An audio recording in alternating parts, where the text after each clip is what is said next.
اعوذ باللہ من الشیطان الرجیم بسم اللہ الرحمن الرحیم رب اشرح لی صدری ویسر لی امری واحلل عقدۃ من لسانی یفقہوا قولی۔ انشاءاللہ ہم دیکھتے ہیں تفسیر سورہ نبا کی۔ آپ دیکھیں کہ سورہ نبا کو جب ہم نے پڑھنا شروع کیا ہے تو سب سے پہلی ہی جو آیت ہمیں اللہ سبحانہ تعالیٰ نے نازل فرمائی ہے وہ سوال ہے، عَمَّ يَتَسَاءَلُونَ، کس کے بارے میں وہ آپس میں سوال کرتے ہیں، یعنی کس چیز کے بارے میں وہ آپس میں ایک دوسرے سے سوال کر رہے ہیں۔ کس سے خطاب ہے؟ اہل مکہ، یعنی اہل مکہ ایک دوسرے سے کس چیز کے بارے میں سوال کرتے ہیں۔ آپ کے ذہن میں یہ بات آ سکتی ہے کہ اللہ سبحانہ تعالیٰ جو ہے وہ تو اول سے لے کے آخر تک ہر چیز کے بارے میں علم رکھتے ہیں، ان کا علم جو ہے کامل ہے، اس میں کوئی شک کی بات نہیں ہے، تو پھر اللہ سبحانہ تعالیٰ سوال کیوں پوچھ رہے ہیں؟ تو یاد رکھیں کہ قرآن مجید میں اللہ سبحانہ تعالیٰ انسان کے دل کو اور انسان کے ذہن کو اور زندگی میں کوئی چیز بھی اس کو زیادہ اچھے طریقے سے سمجھانے کے لیے جو طریقہ اختیار کرتے ہیں وہ کیا ہے کہ سوال اور جواب کیا جاتا ہے، یعنی اللہ سبحانہ تعالیٰ پہلے خود ہی سوال کرتے ہیں اور پھر اللہ سبحانہ تعالیٰ اسی بات کا خود ہی جواب دیتے ہیں۔ اور یہی آپ دیکھیں کہ سورہ نبا میں ایک انداز ہے جو یہاں پہ اللہ سبحانہ تعالیٰ نے دکھایا ہے۔ اس سے پہلے کہ ہم اس کی تفسیر کروں، میں صرف آپ کو یہ بات سمجھانا چاہ رہی ہوں کہ اللہ سبحانہ تعالیٰ کیوں کسی جو چیز کہ اللہ تعالیٰ خود جانتے ہیں اس کے بارے میں سوال کیوں کرتے ہیں، اور وہ اسی لیے کرتے ہیں کہ بندہ جو ہے، انسان جو ہے، اپنے ذہن کو استعمال کرے اور اس کو سوچنے پہ مجبور کیا جائے، تاکہ اس کے اندر فہم اور اس میں بات کو سمجھنے کا صحیح طریقے سے ایک بات کو سمجھ سکے انسان۔ اللہ تعالیٰ اسی طریقے سے سورہ مدثر میں بھی پوچھتے ہیں وَمَا أَدْرَاكَ مَا سَقَرُ، اور تمہیں کس نے خبر دی کہ دوزخ کیا ہے؟ سقر کس کو کہتے ہیں؟ دوزخ کو۔ تو تمہیں کس نے یہ خبر دی کہ دوزخ کیا ہے؟ اور پھر اللہ سبحانہ تعالیٰ اگلی آیت میں سورہ مدثر میں اسی کا خود ہی جواب دے دیتے ہیں کہ لا تبقی ولا تذر، کہ نہ وہ باقی رکھے گی اور نہ وہ چھوڑے گی، یعنی دوزخ کی ڈسکرپشن جو ہے اگلی آیات میں اللہ تعالیٰ نے خود ہی فرما دیا، اور پھر ساتھ ہی فرمایا لواحۃ للبشر علیہا تسعۃ عشر، کہ کھال کو جلسا دینے والی ہے، اس پر 19 فرشتے مقرر ہیں۔ تو یہ یعنی اللہ تعالیٰ نے ایک سوال کیا جہنم کے بارے میں، دوزخ کے بارے میں، اور خود ہی اللہ تعالیٰ نے اس سے جواب دے کر پوری بات کو خود ہی کلیئر کر دیا۔ اسی طریقے سے نبی صلی اللہ علیہ وسلم کے بارے میں فرمایا جاتا ہے کہ آپ صلی اللہ علیہ وسلم بھی یہی طریقہ اپناتے تھے کہ صحابہ کو کوئی چیز اچھے طریقے سے سمجھانے کے لیے اور ان کے ذہن کو متوجہ کرنے کے لیے آپ صلی اللہ علیہ وسلم کیا کرتے تھے؟ ان سے سوال کرتے تھے۔ تو سوال جب کرتے تھے تو صحابہ بھی سوچنے پہ مجبور ہوتے تھے کہ اچھا واقعی کیا جواب ہے اس کا؟ تو پھر اللہ سبحانہ تعالیٰ نے جس طرح قرآن میں کیا، اسی طریقے سے رسول صلی اللہ علیہ وسلم صحابہ کو اچھے سے بات سمجھاتے تھے۔ جیسے آپ کو ایک حدیث سناؤں کہ بخاری کی حدیث ہے کہ نبی صلی اللہ علیہ وسلم نے فرمایا تم میں سے کون ہے جسے اپنا مال سے زیادہ اپنے وارث کا مال پیارا ہو؟ تو صحابہ نے عرض کیا یا رسول اللہ، ہمیں سے کوئی بھی ایسا نہیں ہے جس کو اپنا مال زیادہ پیارا نہ ہو، یعنی ہر ایک انسان کو اپنا مال پیارا ہوتا ہے، دوسرے کا مال تھوڑی پیارا ہوتا ہے۔ تو آپ صلی اللہ علیہ وسلم نے فرمایا بے شک اس کا مال وہ ہے جو اس نے آگے بھیجا، اور اس نے جو پیچھے چھوڑا وہ اس کے وارث کا مال ہے، یعنی جو نیکیاں یا جو صدقہ خیرات وہ اللہ تعالیٰ کے راستے میں کرتا رہا تو وہ کیا تھا، اس نے اپنے آگے بھیج دیا، اور جو مال پیچھے رہ گیا وہ تو ویسے ہی اس کے وارثوں کا مال ہے۔ تو اس طرح سوال کر کے پھر جب صحابہ اس سوال کے بارے میں جواب پوچھتے تو پھر آپ صلی اللہ علیہ وسلم اس کا جواب دیتے۔ تو اسی طریقے سے اللہ سبحانہ تعالیٰ نے بھی ہمیں قرآن میں سوال اور جواب کی صورت میں ایک جو کہتے ہیں نا قرآن عجبہ کے نام سے مرتب کرنے کی کوشش کی ہے کہ یہ قرآن واقعی ایک عجیب سی چیز ہے کہ ہر زندگی کے پہلو کو اس میں اٹھایا گیا ہے۔ ٹھیک ہے، تو سورہ نبا کے بارے میں کہ کب نازل ہوئی، سورہ نبا جو ہے آپ دیکھیں کہ ایک مکی صورت ہے۔ قرآن میں آپ کو 2 قسم کی صورتیں ملیں گی، مکی صورت اور مدنی صورتیں، یعنی مکی صورتیں بھی ہیں، مدنی صورتیں بھی ہیں۔ مکی صورتیں وہ صورتیں ہیں کہ جو ہجرت سے پہلے نازل ہوئیں، اور مدنی صورتیں وہ صورتیں ہیں کہ جو ہجرت کے بعد نازل ہوئیں، چاہے کہ وہ مکہ میں بھی اگر نازل ہوئی ہو تو وہ مدنی صورت ہی گنی جائے گی، جس کی مثال ایسے ہے کہ جب فتح مکہ ہوا تو جو آیات نازل ہوئیں مکہ میں، لیکن چونکہ وہ ہجرت کے بعد تھیں تو ان کو ہم مدنی صورتیں کنسیڈر کرتے ہیں۔ تو سورہ نبا بھی جو ہے یہ مکی صورت ہے، یعنی یہ رسول صلی اللہ علیہ وسلم کی ہجرت مدینہ ہجرت کرنے سے پہلے کی صورتیں ہیں۔ مکی صورتوں میں ایک بڑا خوبصورت انداز یہ ہوتا ہے کہ اس میں زیادہ تر آپ دیکھیں گے کہ قیامت کے بارے میں، مرنے کے بعد دوبارہ اٹھنے کے بارے میں، اور جہنم کے بارے میں، جنت کے بارے میں، اس طرح کے سوالات اور اس طرح کی آیات بہت زیادہ ہوتی ہیں جو مکی صورتوں کے اندر یہ انداز ہوتا ہے اس کا۔ تو سورہ نبا بھی کیا ہے؟ ایک مکی صورت ہے۔ اس کے 2 رکوع ہیں اور 40 آیات ہیں۔ مصحف میں ترتیب کے اعتبار سے، یعنی جب آپ قرآن کی جو جلد اٹھاتے ہیں تو اس میں جو اس کے سورت کا نمبر ہے وہ کیا ہے؟ 78۔ لیکن نزول کے اعتبار سے، یعنی جب جیسے صورتیں نازل ہوئیں اس میں اس کا نمبر 80 ہے، یعنی نزول کے حساب سے تو 80 ہے، لیکن قرآن میں اس کی ترتیب میں آپ کو 78 نمبر پہ یہ صورت ملے گی۔ آپ کے ذہن میں اگر یہ سوال ہو کہ بھئی اگر یہ 80 پہ اتری ہے تو 78 پہ نمبر کیوں ہے؟ کیونکہ قرآن میں آیات جو ہے وہ ڈفرینٹ مواقعوں پہ مختلف آیات نازل ہوئی تھیں، پھر ان آیات کو جمع کر کے ایک صورت میں کیا گیا اور پھر صورتوں کی ترتیب بتائی گئی، اور یہ سب اللہ سبحانہ تعالیٰ کی طرف سے تھا۔ یعنی رسول صلی اللہ علیہ وسلم نے خود نہیں کر دیا کہ اس آیت کو اٹھا کے صورت میں ڈال دو اور اس آیت کو اٹھا کے اس صورت میں ڈال دو، نہیں، آپ صلی اللہ علیہ وسلم نے تمام آیات کو جیسے اللہ سبحانہ تعالیٰ نے بتایا تھا ویسی صورتوں میں ڈالا گیا، اور ان صورتوں کی نمبرنگ بھی ویسی ہی ہے جو اللہ تعالیٰ نے بتائی، جیسی آج آپ کو قرآن میں ملتی ہے ترتیب۔ اس صورت کا نبا نام کیوں ہے؟ کیونکہ آپ دیکھیں صورتوں کا نام بھی یوزلی اسی صورت میں کوئی ایسا لفظ آیا ہوتا ہے جس کی وجہ سے وہ صورت کا نام پڑ جاتا ہے۔ تو اس میں سیکنڈ آیت میں یہ لفظ آیا ان النبأ العظیم، تو وہ نبا لفظ جو ہے اس کی وجہ سے اس آیت کا صورت کا نام بھی نبا رکھ دیا گیا۔ نبا کہتے ہیں بہت ہی اہم اور بہت ہی امپورٹنٹ خبر کو نبا کہا جاتا ہے۔ اور العظیم کیا ہوتی ہے؟ العظیم بہت ہی ایسی عظیم نشانیاں جس میں گنوائی جائیں، یعنی بہت ہی کوئی ایک بڑی عظیم سے مراد بڑی نہیں ہے، عظیم سے مراد ہے کہ جو بہت ہی عظمت والی ہے۔ تو یہ صورت جو ہے اس میں قیامت کے بارے میں بڑی خبر جو دی جا رہی ہے اور مرنے کے بعد دوبارہ اٹھنے کا ذکر ہے، اسی لیے یعنی اس میسج کو جو دیا جا رہا ہے صورت میں، اس کی وجہ سے اس کا نام النبا ہے۔ یعنی اس صورت میں قیامت اور موت کے بعد کی زندگی کے خوبصورت، یعنی ایک اتنے بیوٹیفل طریقے سے، ایک خوبصورت طریقے سے اللہ تعالیٰ نے وہ تمام دلائل دیے ہیں کہ قیامت اور جو ہے اور موت کے بعد جو ہے وہ کیا ہوگا۔ اس صورت کے بارے میں آپ صلی اللہ علیہ وسلم کی ایک حدیث ہے، آپ صلی اللہ علیہ وسلم نے فرمایا، یعنی ایک دفعہ آپ صلی اللہ علیہ وسلم کے پاس سیدنا ابو بکر رضی اللہ عنہ آئے، تو ابو بکر رضی اللہ عنہ نے آپ صلی اللہ علیہ وسلم سے فرمایا کہ اللہ کے رسول، آپ کو میں دیکھتا ہوں صلی اللہ علیہ وسلم کو کہ آپ بہت بوڑھے ہو گئے، یعنی آپ بہت جلدی ایک دم سے ایج کر رہے ہیں۔ تو آپ صلی اللہ علیہ وسلم نے فرمایا کہ مجھے سورہ ہود اور سورہ واقعہ اور سورہ مرسلات اور اما یتسالون، یعنی اما یتسالون جو ہے اسی صورت یعنی سورہ نبا کو وہ کہہ رہے ہیں، اور اذا الشمس کورت نے برا کر دیا ہے، یعنی یہ وہ صورتیں ہیں جن کے اندر قیامت کی خبریں اور عذاب کی آیاتیں ہیں، اور اتنی سخت آیات ہیں کہ جن کی وجہ سے مجھے لگتا ہے کہ میں بوڑھا ہو گیا ہوں، یعنی یہ ترمذی کی حدیث ہے۔ سوال پوچھا جا رہا عما یتساءلون، کس چیز کے بارے میں، کس چیز کے متعلق وہ ایک دوسرے سے سوال کرتے ہیں۔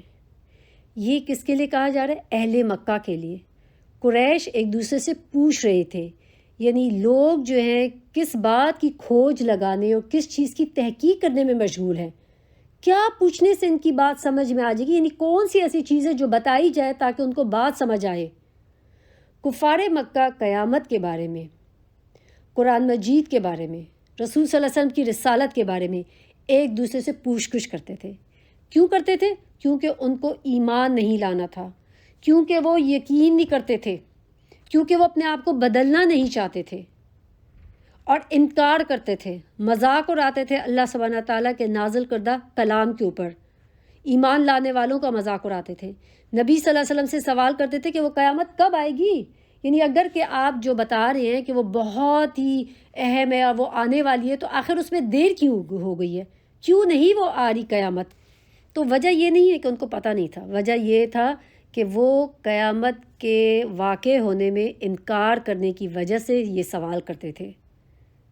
تو اللہ تعالیٰ اسی لیے اس کی بارے میں تردید کرتے ہوئے فرماتے ہیں کہ کس چیز کے بارے میں وہ سوال کرتے ہیں، قیامت کے بارے میں، جو ایک بہت النبأ العظیم جو ہے نا، اسے مراد کیا ہے، اس بہت ہی بڑی خبر کے بارے میں وہ سوال کریں جو بہت ہی اہم ہے، یعنی بہت ہولناک اور خوفناک اطلاع ہے یہ کہ وہ جو قیامت ہوگی وہ ڈرا دینے والی ہوگی، سخت ڈرانے والی، سخت یعنی گھبراہٹ ہوگی اس دن ہر ایک انسان کے اوپر جب وہ دن واقع ہوگا۔ تو اللہ تعالیٰ ان کے بارے میں کہ اس عظیم خبر کے بارے میں جس کے بارے میں یہ پوچھ رہے ہیں اور جس کو جھٹلا رہے ہیں، اور اس کی دیر سے ابھی تک چونکہ اللہ تعالیٰ نے ہر چیز کا ایک وقت مقرر کیا ہوا ہے، اب وہ قیامت کا وقت ابھی نہیں آیا، تو اس کے نہ آنے کی وجہ سے وہ جو ان کا مذاق اڑانا ہے اور جو ان کی ہٹ دھرمی ہے وہ کیا ہو گئی ہے، وہ لمبی ہوتی جا رہی ہے، طول پکڑتی جا رہی ہے، اور ان کی مخالفت جو ہے ہر طرف رسول صلی اللہ علیہ وسلم اور صحابہ کے خلاف پھیلتی جا رہی ہے، جبکہ وہ ایسی خبر ہے جو شک کو، یعنی کوئی شک ہی نہیں ہے اس میں، کوئی شبہ اس میں داخل ہو ہی نہیں سکتا، مگر جھٹلانے والوں کا حال یہ ہے کہ اگر اللہ تعالیٰ ان کے پاس تمام ہی نشانیاں لے آئیں، چاہے تمام نشانیاں اللہ تعالیٰ قیامت کی آ جائیں، تب بھی یہ ایمان لانے والے نہیں ہیں۔ یعنی اللہ تعالیٰ یہ فرماتے ہیں کہ جب تک یہ لوگ عذاب کو دیکھ نہیں لیں گے تب تک یہ ایمان نہیں لائیں گے، اور اگر انسان عذاب دیکھ لے اس کے بعد اس کا ایمان لانا کوئی فائدہ نہیں دے گا۔ ایمان تو کب لانا ہے؟ جب اس کی نشانیاں ابھی واضح نہیں ہوئیں، یعنی مثال کے طور پہ آپ دیکھیں کہ رسول صلی اللہ علیہ وسلم کی حدیث کے مطابق جس دن یعنی قیامت کی کبریٰ نشانیوں میں کیا ہے کہ سورج مغرب سے طلوع ہوگا، ٹھیک ہے، تو جس دن سورج مغرب سے طلوع ہوگا اس کے بعد لوگوں کا ایمان لانا کوئی فائدہ نہیں دے گا۔ اسی طریقے سے جس کی جان جو ہے وہ حلق تک پہنچ جائے گی، یعنی حلق تک کسی کی جان اٹک جاتی ہے اور بس اب نکلنے ہی والی ہے، اس وقت یہ کوئی اگر یہ کہہ دیتا ہے کہ اب میں ایمان لاتا ہوں تو پھر اس کا ایمان قبول نہیں کیا جائے گا۔ ایمان تو تب قبول ہوگا کہ جب انسان اللہ تعالیٰ کی بھیجی ہوئی نشانیوں کے بارے میں غور و فکر کر کے اور قرآن کی آیات کو پڑھ کر غور و فکر کر کے اور پھر ایمان لے آئے، یہ ایمان قبول ہوگا۔ جب نشانی نظر آ جائے اور جب قیامت سامنے آ جائے گی پھر کیا قبول کرنے کا فائدہ؟ کلا سیعلمون، ہرگز نہیں، ان قریب وہ جان لیں گے۔ اب آپ دیکھیں کہ یعلمون جو ہے اس سے پہلے سار ہے، تو کیا چیز ہے کہ یہ کبھی بھی پریزنٹ کے اوپر جب سا آ جائے تو اس کا مطلب ہے نیئر فیوچر کی بات ہو رہی ہے۔ اللہ تعالیٰ فرماتے ہیں ہرگز نہیں، ان قریب یہ جان لیں گے، یعنی یہ جس چیز کے بارے میں یہ اختلاف کر رہے ہیں کہ قیامت نہیں آئے گی، قیامت کے بارے میں پوچھتے رہتے ہیں، اور قیامت کی نشانیاں یعنی اللہ سبحانہ تعالیٰ نے کائنات کی اتنی نشانیاں ان کے سامنے بنائیں، جو اللہ تعالیٰ نے پوری کائنات بنایا، اگر دیکھیں زمین، آسمان، چاند، ستارے، یہ سب نشانیاں موجود ہیں، اس کے باوجود یہ ایمان نہیں لا رہے، اور یہ کیا کریں کہ اختلاف کر رہے ہیں، کیونکہ اختلاف کیا کریں کہ دو گروہ ہیں، ایک جو ہے وہ مومن ہے اور ایک دوسرے کافر ہیں، تو کافروں کے اختلاف کے بارے میں مومن اللہ تعالیٰ کی خبروں پر کیا کرتے ہیں؟ یقین رکھتے ہیں، جبکہ کافر کیا کرتے ہیں؟ اللہ تعالیٰ کی وہ خبریں یا اللہ تعالیٰ کی جو بنائی ہوئی نشانیاں ہیں اس کو مومن مانتا ہے لیکن کافر اس کا انکار کرتا ہے۔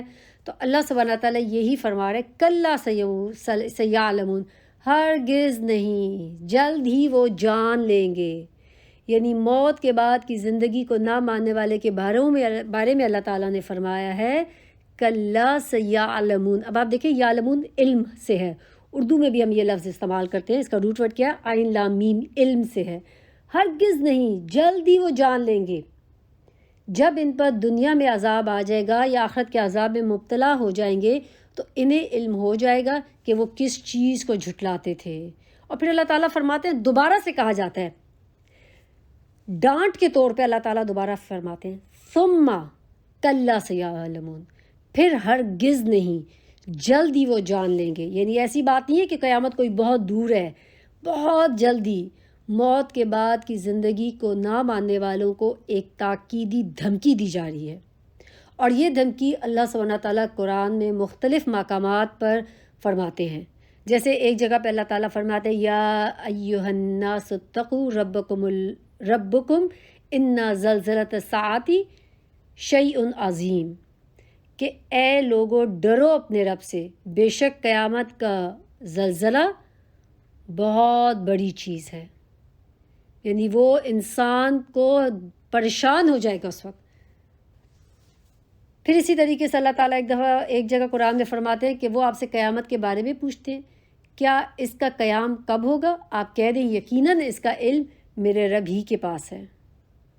اسی طریقے سے ایک جگہ اللہ تعالیٰ فرماتے ہیں الم نجعل الارض مہادا، اب یہ اگلی آیت ہے، آیت نمبر 6، الم نجعل الارض مہادا، کیا ہم نے زمین کو فرش نہیں بنایا؟ اب آپ دیکھیں کہ کتنی خوبصورت طریقے سے ان لوگوں کو جو یقین نہیں رکھتے آخرت پر، مرنے کے بعد دوبارہ اٹھنے پر، جو موت پہ یقین نہیں رکھتے، اللہ تعالیٰ ان کو بتانا چاہتا ہے، ان کو اللہ تعالیٰ واضح کرتے ہیں کہ اللہ سبحانہ تعالیٰ کے لیے کیا مشکل۔ اللہ تعالیٰ نے نعمتوں اور ان کے دلائل کا ذکر کیا کہ جو اس چیز کی صداقت پر دلالت کرتے ہیں جسے رسول لے کر آئے ہیں۔ کیا الم نجعل الارض مہادا، کیا نہیں بنایا ہم نے زمین کو بچھونا؟ یعنی تم جو اللہ تعالیٰ کی بنائی ہوئی تمام نشانیوں کا انکار کرتے ہو، کیا ہم نے تمہیں بڑی نعمتوں سے نہیں نوازا؟ اور جس میں سب سے بڑی نعمت کیا؟ زمین، جس کو اللہ تعالیٰ نے ہموار بنایا، نرم بنایا۔ اللہ تعالیٰ نے یہاں پہ بہت سارے تمہارے لیے فائدے رکھے، کھیتی باڑی کرتے ہو، گھر بناتے ہو، پھر اس میں چلتے پھرتے اس کے راستوں میں اللہ تعالیٰ نے کوئی ایسے راستے دشوار نہیں کر دیے کہ انسان اس زمین پہ سروائیو نہ کر سکے۔ اللہ تعالیٰ نے اس زمین کو سہولت کے لیے کتنا کمفرٹیبل کر دیا۔ اللہ تعالیٰ نے زمین کو انسان کے لیے ایک گہوارہ بنا دیا، اور اللہ تعالیٰ نے اس میں راستے بنائے۔ کیا یہ ساری نشانیاں انسان کو نظر نہیں آتی؟ انسان کس غفلت میں پڑا؟ وہ کون سی نشانیاں مانگتا ہے؟ کیا دیکھنا چاہتا ہے؟ اللہ تعالیٰ نے تو کائنات کے اندر تمام نشانیوں کو بھر کے رکھ دیا ہے۔ زمین کی مخلوقات کے لیے اللہ تعالیٰ نے پوری زمین کو بچھا دیا ہے، اور ایون یہاں تک کہ تمام جانوروں کو اللہ تعالیٰ نے انسان کے تابع کر دیا ہے۔ زمین کو اللہ تعالیٰ نے جو ہے رہنے کے لیے تابع کر دیا ہے۔ والجبال اوتادا، اور پہاڑوں کو میخیں نہیں بنایا؟ میخ کیسی ہوتی ہے؟ اب آپ دیکھیں کسی چیز کو کہیں پہ اٹکانا ہوتا ہے، آپ نے لگانا ہوتا ہے، تو آپ کیا کرتے ہیں؟ دیوار میں تصویر لگانی ہے تو کیا کرتے ہیں؟ میخ کے ساتھ، یعنی کیل اس میں ٹھوک دیتے۔ میخیں کیا ہوتی ہیں؟ کیلیں جیسے۔ تو اللہ تعالیٰ نے پہاڑوں کو زمین کے لیے میخیں بنا کر زمین میں گاڑ دیا، اور اس کے ذریعے سے زمین کو اللہ تعالیٰ نے مضبوط کیا، اس کو ایک وہ کہتے ہیں نا کہ ایک سکون دیا، قرار دیا کہ زمین ہلتی نہیں رہتی، زمین ہمارے لیے ساکن ہے، اور اگر وہ موو بھی کریے تو اتنے ایسے موو کریے کہ ہمیں اس کا احساس ہی نہیں ہوتا۔ اوپر رہنے والے کو اس کی کوئی حرکت کا احساس نہیں ہوتا۔ اور یہ کیا ہے؟ یہ اللہ تعالیٰ کا واقعی معجزہ ہے، اور یہ اللہ تعالیٰ کی طرف سے ہے۔ اسی لیے لفظ جو ہے نا مہادن، یعنی اللہ تعالیٰ نے جیسے بستر ہوتا ہے نا بالکل آپ صاف ہموار ہوتا ہے، آپ کیسے کمفرٹیبل اس کے ساتھ سوتے ہیں، تو اللہ تعالیٰ نے اس زمین کو ایسے بنایا بچھونے کی طرح۔ والجبال اوتادا، اور پہاڑوں کو اللہ تعالیٰ نے زمین کو روکنے کے لیے میخیں لگا دی۔ وخلقناکم ازواجا، اور اللہ تعالیٰ نے پھر یہ نہیں بنایا کہ خالی تمہارے لیے زمین بنا دی اور اس میں رہنے کے لیے ایک سامان مہیا کر دیا، بلکہ سکون کے لیے اللہ سبحانہ تعالیٰ نے شوہر اور بیوی کا ایک رشتہ بھی بنایا۔ تو اللہ تعالیٰ کیا فرماتے ہیں کہ تمہارے لیے کیا صرف یہ چیزیں بنائی؟ نہیں، ساتھ اللہ تعالیٰ نے وَخَلَقْنَاكُمْ أَزْوَاجًا، ہم نے تمہیں جوڑا جوڑا پیدا کیا، یعنی ایک ہی جنس سے تمہارے جوڑے بنا دیے، مرد اور عورت۔ کیوں؟ تاکہ تم ایک دوسرے کے اندر سکون حاصل کرو، اور پھر ان سے کیا ہو؟ تمہاری اولاد ہو۔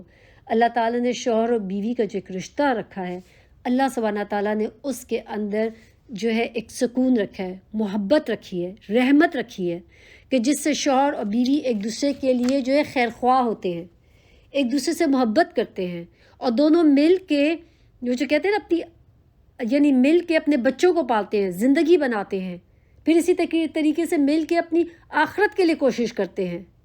یعنی یہ ازواج بھی اللہ کی نشانی سے ہے. یہ ایک ہی رحم سے اللہ تعالیٰ جو ہے آپ دیکھیں کہ مرد بھی ہوتا ہے اور عورت بھی پیدا ہوتی ہے، اور پھر اللہ تعالیٰ ان میں کتنی نسلیں اللہ تعالیٰ نے بنائی، اور کتنے آپ دیکھیں کہ رنگ اور اقوام کا فرق اور زبان کا فرق، اور یہ سب کیا ہے؟ یہ سب اللہ تعالیٰ کی نشانیوں میں سے ہے کہ اللہ تعالیٰ نے اتنے خوبصورت طریقے سے مرد عورت، اور یہ جو اتنی ویرائٹی اور رنگ نسل شکلیں، سب لوگوں کی 2 آنکھیں، 1 ناک ہے، ہونٹ ہے، 2 کان ہے، بال ہے، اور آپ دیکھیں کہ چاہے ایک ہی کمپلیکشن اگر ہو پھر بھی ہر ایک انسان کی دوسرے سے شکل ڈیفرنٹ ہے.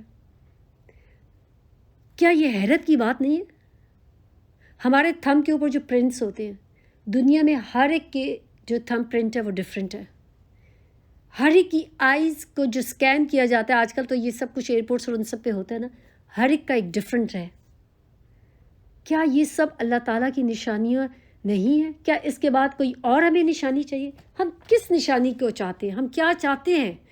آپ دیکھیں کہ بتانے کا مقصد یہ ہوتا ہے کہ جس کو ماننا ہوتا ہے نا، اس کے لیے اللہ تعالیٰ کی ایک نشانی بھی کافی ہوتی ہے، اور جس کو نہیں ماننا آپ اس کو دنیا کی تمام نشانیاں بھی دیکھ لیں. ایون یہاں تک کہ آپ جو ایک جگہ پہ قرآن میں اللہ تعالیٰ فرماتے ہیں رسول صلی اللہ علیہ وسلم سے کہ اگر آپ ایک سیڑھی لگا لیں آسمان تک، تب بھی جس کو نہیں ماننا ہوگا نا، نہیں مانیں گے. تو اللہ تعالیٰ یہ نشانیاں بتاتا ہے کہ کیا یہ نشانیاں نہیں ہیں؟ کہ اللہ تعالیٰ فرماتے ہیں وَجَعَلْنَا نَوْمَكُمْ سُبَاتًا، اور بنایا ہم نے تمہاری نیند کو راحت، سباتا، آرام کے لیے.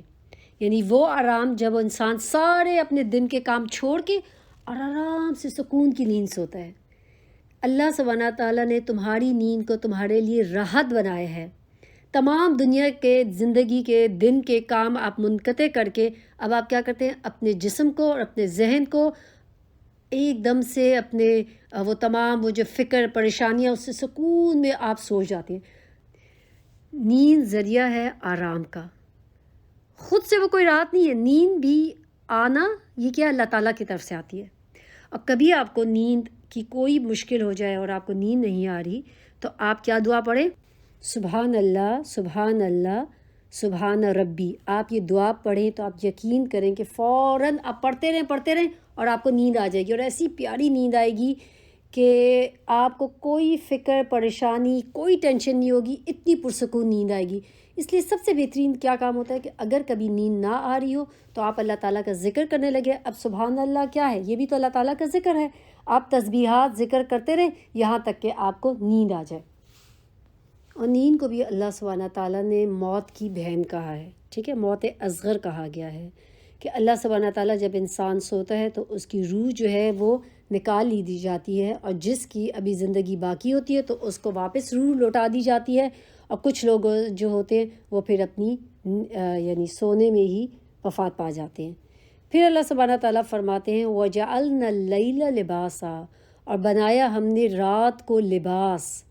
رات کو اللہ تعالیٰ لباس بنایا. یعنی لباس کا کام کیا ہوتا ہے کہ لباس چھپا دیتا ہے ہر عیب کو. اسی لیے اللہ سبحانہ تعالیٰ نے رات کو ایک لباس کا ہے. رات کی تاریکی سیاہی لوگوں کو ڈھانپ لیتی ہے. اسی طریقے سے تمام گناہ جو ہیں وہ چھپ جاتے ہیں. انسان اس رات کی وجہ سے، اور آپ نے کبھی دیکھا ہوگا کہ اللہ تعالیٰ یہ لفظ یوز کرتے ہیں نا لباس کی طرح، تو آپ نے کبھی رات جب ہونے لگتی ہے مغرب کے بعد تو آپ دیکھیے کس طریقے سے وہ پورا ایک ہر چیز کو کور کر لیتی ہے، اور جہاں تک آپ کی نظر جاتی ہے ہر چیز ایک اندھیرے میں آ جاتی ہے. کیا ہوتی ہے؟ اللہ تعالیٰ ہر چیز کو کور کر لیتے ہیں، ڈھانپ لیتے ہیں. اللہ سبحانہ تعالیٰ جو ہے شوہر و بیوی کے تعلق کو بھی لباس کہتے ہیں، کیونکہ جیسے رات ہر چیز کو کور کر لیتی ہے، چھپا لیتی ہے، اسی طریقے سے شوہر و بیوی بھی ایک دوسرے کے تمام عیبوں کو، تمام جو ہے ہر ایک جو کہتے ہیں نا کہ جو آپس میں اختلافات ہیں ان سب کو کور کر لیتے ہیں، ایک دوسرے کی پروٹیکشن کرتے ہیں. جیسے لباس کیا کرتا ہے؟ انسان کو کور کرتا ہے. اسی طریقے سے انسان کے عیب چھپاتا ہے، انسان کو ایک جو آپ دیکھیں کہ کمفرٹ کا ذریعہ ہوتا ہے، یعنی سردی میں آپ کو کور کرتا ہے. پھر فرمایا وَجَعَلْنَا النَّهَارَ مَعَاشًا، اور ہم نے دن کو روزی کمانے کے لیے بنایا، یعنی دن کو چمکدار اور روشن بنایا اللہ تعالیٰ نے، تاکہ لوگ اس میں چل پھر سکیں، روزی کما سکیں، تجارت کر سکیں، تمام زندگی کے جتنے بھی معاش کا جو وقت ہے اس کے ذریعے معاش کما سکیں۔ اگر اللہ تعالیٰ رات کو بھی آپ دیکھیں کہ لمبا کر دیتے تو اینڈ کیا ہوتا؟ انسان اگر ساری ساری رات جو ہے جاگتا رہے اور دن سو جائے تو کیا ہوتا ہے؟ تھوڑے ہی دنوں میں آپ دیکھیں اس کو بہت ساری بیماریاں لگ جائیں گی۔ خاص طور پر آپ دیکھیں کہ آج کل کے انفارچونیٹلی ینگ لوگ کیا کرتے ہیں، انہوں نے پورے دن اور رات کا سسٹم بدل دیا ہے، ساری ساری رات کمپیوٹرز پہ بیٹھے ہیں، فلمیں دیکھ رہے ہیں، ڈرامے دیکھ رہے ہیں، اور دن کو کیا کرتے ہیں؟ سوئے رہتے ہیں۔ بلکہ ایون یہاں تک کہ انفارچونیٹلی کچھ لوگوں کی بیچاروں کی جابز ایسی ہوتی ہیں کہ جو رات کی جاب ہوتی ہے، یعنی سیکیورٹی یا کہیں ایسی جابز ہوں گی تو وہ رات کی جاب ہوتی ہے، تو ان کے لیے بہت مشکل ہوتا ہے۔ آپ دیکھیں کہ ہمیشہ جیسے مجھے یاد ہے کہ ہمارے کوئی جاننے والے تھے تو ان کے بھائی جو ہیں وہ ٹیکسی چلاتے تھے، تو وہ بتاتے تھے کہ ٹیکسی کی وجہ سے وہ ساری رات کی جب وہ جاگتے رہتے تھے تو بیچارے دن میں ان کا اتنا برا حال ہوتا ہے، کیونکہ دن کی جو نیند ہے وہ کبھی بھی رات کی نیند کو پورا نہیں کر سکتی، کیونکہ رات کی جو نیند ہے اس کی اپنی ایک اللہ سبحانہ تعالیٰ کی طرف سے آپ کو جسم کو صحت دیتی ہے اور جسم کو ایک سکون دیتی ہے، اور جسم کو ایک جو ہوتا ہے نا کہ تمام بیماریوں سے بچاتی ہے جو رات کو انسان سوتا ہے۔ اسی طریقے سے اللہ سبحانہ تعالیٰ سورہ یونس میں فرماتے ہیں نا کہ وہی ہے جس نے تمہارے لیے رات بنائی تاکہ تم اس میں سکون حاصل کرو، اور دن کو روشن بنایا، اس میں یقیناً ان لوگوں کے لیے واقعتاً نشانیاں ہیں جو سنتے ہوں۔ سورہ یونس آیت نمبر 67۔ اہل مکہ کو ان کے تمام قیامت کے بعد اٹھنے اور مرنے کے بعد اٹھنے کے بارے میں جو ہے اللہ سبحانہ تعالیٰ نے یہ تمام نشانیاں جو ہیں ان کی طرف توجہ دلائی ہے۔ تو آپ دیکھیں کہ اس میں اس صورت میں اگر ہم تھوڑا سا اس کا پوری واپس ایک جائزہ لے لیں، وی گو تھرو دا ہول سورہ ونس اگین، کہ اللہ سبحانہ تعالیٰ اس میں انسان کی عقل کو بیدار کر رہے ہیں اور انسان کو اللہ سبحانہ تعالیٰ کائنات کی جو نشانیاں ہیں ان کی طرف توجہ دلا کے یہ احساس دلا رہے ہیں کہ انسان کو چاہیے کہ اپنی آخرت کی تیاری کرے۔ مشرکین مکہ جو قیامت کا مذاق اڑاتے تھے، آپس میں ہمیں زندہ کیا جائے گا اور ہم سے سوال جواب ہوگا، وہ بالکل اس چیز کے بارے میں نہیں مانتے تھے اور شک میں پڑے ہوئے تھے مرنے کے بعد دوبارہ جاگنے کے بارے میں۔ تو اللہ سبحانہ تعالیٰ نے قیامت کے بارے میں کہا کہ یہ تو بہت ہی بڑی ایک خبر ہے اور بہت اہم خبر ہے، اور جو دنیا والے ہیں وہ اپنی دنیا میں اتنے مشغول ہو گئے ہیں اور آخرت کو بالکل ہی بھول چکے ہیں، تو اللہ تعالیٰ آخرت کے بارے میں ان کی توجہ دلا رہے ہیں اور اس میں کائنات کی نشانیاں بتائی جا رہی ہیں کہ اللہ سبحانہ تعالیٰ فرماتے ہیں کہ اللہ تعالیٰ نے فرمایا کہ الم نجعل الارض مہادا، کہ کیا اللہ تعالیٰ نے تمہارے لیے زمین کو بچھونا نہیں بنایا، یعنی تم اس میں رہتے ہو، تجارت کرتے ہو، کھاتے ہو، پیتے ہو، زندگی گزارتے ہو اور کمفرٹیبل رہتی ہے، کوئی تمہارے لیے مشکل نہیں۔ اور اللہ تعالیٰ نے اسی زمین کو کنٹرول میں رہنے کے لیے تاکہ وہ لوگوں کو دے کے ڈھلک نہ جائے، اللہ تعالیٰ نے پہاڑوں کو میخوں کی طرح بنا دیا تاکہ زمین جو ہے وہ ساکن رہے اور انسان جو ہے اس پہ کمفرٹیبل اپنی زندگی گزار سکے۔ اور پھر اللہ سبحانہ تعالیٰ نے انسان کے جوڑے بنائے تاکہ وہ اس میں راحت، سکون و محبت اور رحمت ایک دوسرے کے اندر ڈھونڈ سکے۔ پھر اللہ سبحانہ تعالیٰ بتاتے ہیں کہ اللہ تعالیٰ نے رات کو جو ہے آرام کا ذریعہ بنایا ہے تاکہ انسان اپنی ساری تھکاوٹ، پریشانیاں، مشکلات تمام ان کو بھول کر آرام کی سکون کی نیند سو جائے۔ اور پھر اللہ تعالیٰ نے فرمایا کہ وَجَعَلْنَا اللَّيْلَ لِبَاسًا، اور رات کو اللہ تعالیٰ نے ایسے بنایا کہ جو پوری ہر چیز کو کور کر دیتی ہے، تمام چیزوں کے اوپر جیسے ایک ڈھانپ دیتی ہے، انسان کے گناہوں کو ڈھانپ دیا جاتا ہے، اور پھر رات کی سیاہی اس طریقے سے ہر ایک چیز کو بالکل کور کر لیتی ہے تاکہ انسان جو ہے یعنی انسان کا رات میں پردہ ہو جائے، یعنی پریکٹیکلی اللہ تعالیٰ نے رات کو پردہ بنایا ہے، یعنی رات کی تاریکی اور سیاہی لوگوں کو ڈھانپ لیتی ہے۔ تو اللہ سبحانہ تعالیٰ نے پھر اس کے بعد جو نشانیاں بتائی اس پہ اللہ تعالیٰ نے بتایا کہ وَجَعَلْنَا النَّهَارَ مَعَاشًا، کہ اللہ تعالیٰ نے جو دن کا وقت بنایا ہے وہ اللہ تعالیٰ نے انسان کے لیے تجارت کے لیے، معاش کمانے کے لیے اور پھر اپنا رزق کمانے کا اللہ تعالیٰ نے یہ وقت بنایا ہے، کیونکہ اللہ تعالیٰ نے دن کو چمکدار اور روشن بنایا ہے تاکہ لوگ جو ہے آسانی کے ساتھ اپنی روزی کما سکیں۔ اور تمام جتنے بھی اپنی زندگی کے تمام امور ہیں وہ بجا لا سکیں. اور اس لیے بہت ضروری ہے کہ اللہ سبحانہ تعالیٰ کی اور کائنات کی جب اللہ تعالیٰ جب نشانیاں بتاتے ہیں نا قرآن میں، تو اس کا مقصد یہ ہوتا ہے کہ انسان اس پہ غور و فکر کرے. کیا خیال ہے، یہ سب کچھ خود ہی بن گیا؟ کیا اس کا بنانے والا کوئی نہیں ہے؟ تو کیا یہ جو اللہ تعالیٰ نے سب چیزیں بنائی ہیں تو وہ بس اسی لیے کہ ہم دیکھیں اور اپنی زندگی میں اپنی وہ کہتے ہیں فضولیات میں، لہو میں اور خواہشات میں پڑے رہیں، اور اللہ تعالیٰ نے جو اتنی بڑی بڑی نشانیاں بنائی ہیں ان کے اوپر غور و فکر نہ کریں؟ یہ سب نشانیاں کیوں بنائی گئی ہیں؟ تاکہ انسان غور و فکر کر کے اپنی آخرت کی تیاری کرے. ہم میں سے کوئی نہیں جانتا کہ ہمارا کتنا وقت بچ گیا ہے. اہل مکہ بھی آخرت کے بارے میں شک میں پڑے ہوئے تھے.